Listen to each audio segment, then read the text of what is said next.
رمضان میں زوجہ کے قریب جانے سے صحابہ کو منع کیا تھا. بڑا دلچسپ واقعہ ہے. رمضان کی راتوں میں بھی زوجہ کے قریب جانے سے منع کیا تھا. ایک صحابی تھے, وہ رات میں کہیں چلے گئے, اب بڑے پریشان ہوئے, رسول اللہ صلی اللہ علیہ وسلم کے پاس آئے, عرض کیا یا رسول اللہ مجھ سے غلطی ہوئی, رمضان کی رات میں نے اپنی زوجہ کے قریب چلا. آپ نے فرمایا کیوں؟ وہ بڑا دلچسپ واقعہ ہے, بظاہر تھوڑا حیا کے خلاف بھی ہے لیکن اتنا بھی نہیں ہے. وہ کہہ رہے میری زوجہ کہیں پانی بھرنے کے لیے جا رہی تھی, ان کی پنڈلی کھلی تو میری نظر بیوی کی پنڈلی پر پڑی اور میں بس پاگل ہو گیا بیوی کے عشق میں. میں یہ اس لیے بیان کر رہا ہوں کہ جو لوگ نظر کی حفاظت کرتے ہیں وہ بیوی کے عشق میں پاگل ہوتے ہیں. جو دن رات انٹرنیٹ پر پنڈلیاں دیکھتے رہتے ہیں انہیں بیوی کی پنڈلی بھی کیا شکل بھی اچھی نہیں لگتی ان کو. بد نظری کا یہ عذاب ہے, وبال ہے کہ جو اللہ نے گھر میں آپ کے لیے بٹھائی ہے وہ آپ کو اچھی نہیں لگے گی. تو نظر کی حفاظت کیا کرو, اس سے آپ کو اپنی بیوی سے عشق ہوگا, محبت ہوگی. بات آ رہی ہے سمجھ میں؟ تو اب دیکھو کیسا روزے کی حالت ہے. رمضان میں پابندی ہے, اسلام میں حکم تھا جو رمضان میں بیوی سے ہم طریقے کا 60 روزے لگاتار رکھنے پڑیں گے. کتنا بڑا جرم, لیکن صحابی سے برداشت نہیں ہوا. صرف زوجہ کے پاؤں پہ نظر پڑی ہے تو وہ کیسے بیوی سے محبت کرتے ہوں گے, اور وہ بیوی کے بغیر رہ سکتے ہوں گے. اور آج لوگوں کے فون آتے ہیں, ہماری بیگم جس میگے جاتی ہے اتنی خوشی ایسا اچھا سا فیل ہوتا ہے, ایسا عجیب سا محسوس ہو رہا ہوتا ہے جیسے آزاد ہو گئے. تو میں کہتا ہوں ظاہر ہے اب تمہیں موقع مل گیا کنڈی لگانے کا, ٹھیک ہے نا, اور یہ آنکھ مٹکے کرنے کا, تو خوش تو ہوگے. تو یہ بھی ایک عذاب ہے جو لبرل لوگ نے جس عذاب میں ڈالا ہوا ہے نا, اس میں عورت کے حقوق نہیں ہے. عورت کے حقوق نظر کی حفاظت میں اور عورت کے پردہ کرنے میں ہے. جب مرد باہر نکلے گا سب پردے میں ہوں گی تو آئے گا کس کے پاس؟ بیگم کے پاس ہی آئے گا. تو اتنے منہ کالا کرنے کے راستے کھول دیے ہیں تو ظاہر ہے پھر کامیاب ازدواجی زندگی نہیں ہوتی. تو وہ نبی کے پاس گئے, یا رسول اللہ ایسے ہوا, مجھ سے غلطی ہو گئی. تو آپ نے فرمایا کیوں؟ فرمایا ایسا ہو گیا تھا. تو آپ صلی اللہ علیہ وسلم نے فرمایا 60 روزے رکھو لگاتار. انہوں نے فرمایا ایک کی طاقت نہیں ہے, اس میں یہ ہو گیا 60 بھائی کیسے رکھوں گا, نہیں ہے طاقت 60. آپ نے فرمایا ٹھیک ہے پھر 60 غریبوں کو 2 ٹائم کا کھانا کھلاؤ. فرمایا اس کی بھی طاقت بولو بھائی نہیں ہے. اتنے میں ایک صحابی لائے کوئی چیز صدقہ کرنے کے لیے. تو آپ نے فرمایا چلو اصل حکم تو یہی ہے کہ 60 روزے یا پھر 60 غریبوں کو کھانا, وہ نہیں تو چلو فی الحال ان کو تنبیہ کے لیے کچھ ان سے صدقہ کروا لیتا ہوں.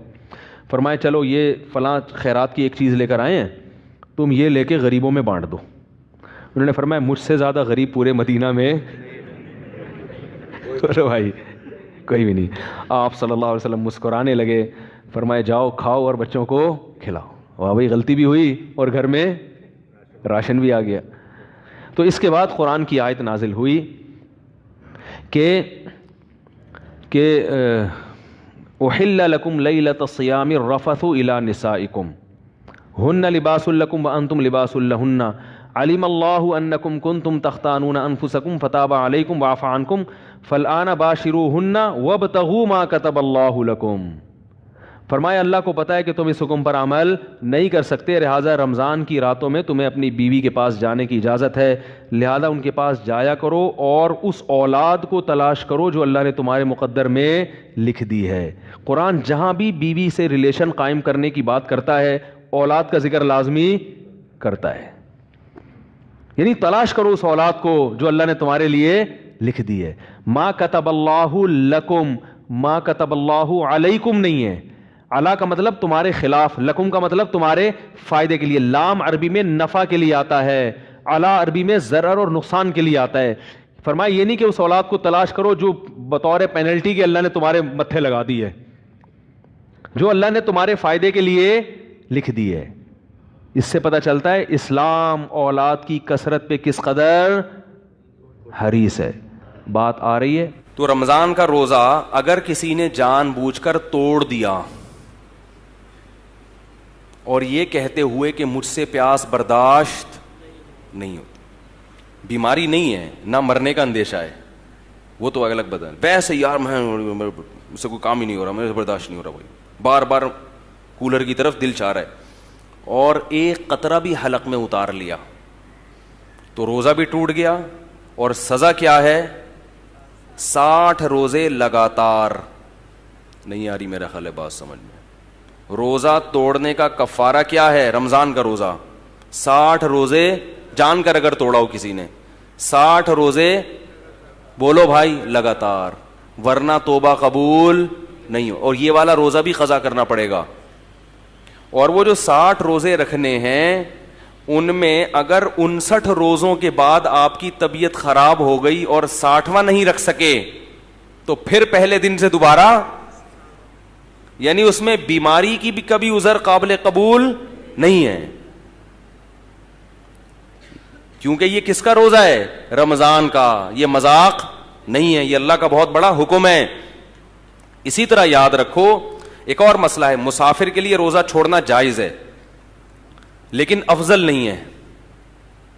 افضل اس صورت میں ہے جب مسافر کو روزہ رکھنا مشکل ہو. یہ جو حدیث میں آتا ہے لیس من البر الصیام فی السفر, سفر میں روزہ نیکی نہیں ہے, یہ اس صورت میں ہے جب سفر میں روزہ رکھنا آپ کو بہت زیادہ مشکل لگ رہا ہے. اگر سفر میں روزہ رکھنا مشکل نہیں ہے, جیسے کہ آج کل اکثر مشکل نہیں ہوتا, جہازوں کا, ٹرین کا, بسوں کا سفر ہے, بڑے آرام سے رکھ سکتے ہیں, تو ایسی صورت میں روزہ رکھنا افضل ہے کیونکہ رمضان کی فضیلت حاصل ہوگی. سمجھتے ہیں کہ نہیں سمجھتے؟ تو اس میں سستی کاہلی کر کے روزہ نہیں چھوڑنا چاہیے. جائز ہے بہرحال, چھوڑنا نہیں چاہیے. ایک مسئلہ یہ ہو گیا. دوسرا مسئلہ اور اچھی طرح سمجھیں کہ یہ جو مسافر کے لیے روزہ چھوڑنا جائز ہے یہ اس صورت میں ہے جب سحری کا وقت سفر کے دوران آ جائے.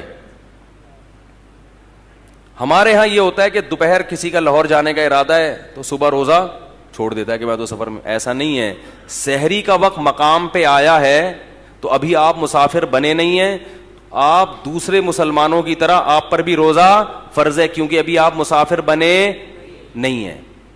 اب جب آپ نے روزہ رکھ لیا تو سفر میں اس کو مکمل کرنا واجب ہے, سفر میں آپ وہ توڑ نہیں سکتے. ایک خاتون کا پچھلے سال فون آیا, میں امریکہ سے پاکستان آ رہی تھی تو میں نے روزہ رکھ لیا تو سورج ہی نہیں غروب ہو رہا. سورج غروب یا تو یہاں سے جاتے ہوئے ہوتا ہے یا آتے ہوئے, ایک طرف ہوتا ہے. تو میں نے کہا جاتے ہوئے غروب ہی غروب ہو رہا تھا نا ٹھیک ہے نا, تو وہ کیا کریں؟ میں نے کہا روزہ رکھنا فرض ہے کیونکہ سحری مقام پہ ہو رہی ہے. سحری امریکہ میں مقام پہ کی انہوں نے, تو اب جہاز میں بیٹھ گئے تو سورج کتنا ہی لمبا ہو گیا, ٹھیک ہے, روزہ رکھنا پڑے گا. تو کبھی کبھار ہی ایسا ہوتا ہے. ہاں جان پہ بن پڑے یا بیمار ہونے کا اندیشہ ہو, وہ تو پھر سفر نہ بھی ہو تو بھی روزہ توڑنا بولو بھائی جائز ہے. تو ایک مسئلہ ہے. دوسرا مسئلہ یہ, مسافر نے روزہ چھوڑ دیا, سفر میں سحری آئی تھی, آپ یہاں یعنی آپ جہاز میں بیٹھے لاہور سے کراچی آ رہے ہیں, راستے میں سحری کا وقت ہو گیا جہاز کے دوران یعنی پرواز کے دوران, تو آپ روزہ چھوڑ سکتے ہیں, آپ نے چھوڑ دیا روزہ. لیکن جب آپ نے روزہ چھوڑا تو جہاز میں ہی بیٹھ کے جتنا کھانا ہے کھا لیں. جب ایئرپورٹ پہ آپ اترے اور کراچی میں مقیم بن گئے تو جیسے ہی اپنے علاقے میں داخل ہو گئے یعنی شہر میں داخل ہوئے تو اس وقت کھانا پینا آپ کے لیے جائز نہیں ہے, بند, کیونکہ اب آپ مسافر نہیں رہے. اگرچہ روزہ نہیں ہے لیکن روزے داروں کی طرح آپ کو رہنا پڑے گا کیونکہ آپ نہ مسافر رہے نہ مریض رہے. تو فمن شہید منکم الشہر, کہ تم میں جو اس مہینے کو پائے گا وہ روزہ رکھے, تو اس کو روزہ رکھنا اگرچہ یہ شرعی روزہ نہیں ہوگا کیونکہ سحری, کیونکہ وہ تو کھاتے آ رہے ہیں نا, لیکن پھر بھی روزے داروں کی طرح رہنا آپ پر کیا ہو جائے گا, واجب ہو جائے گا. نہیں آ رہی بات؟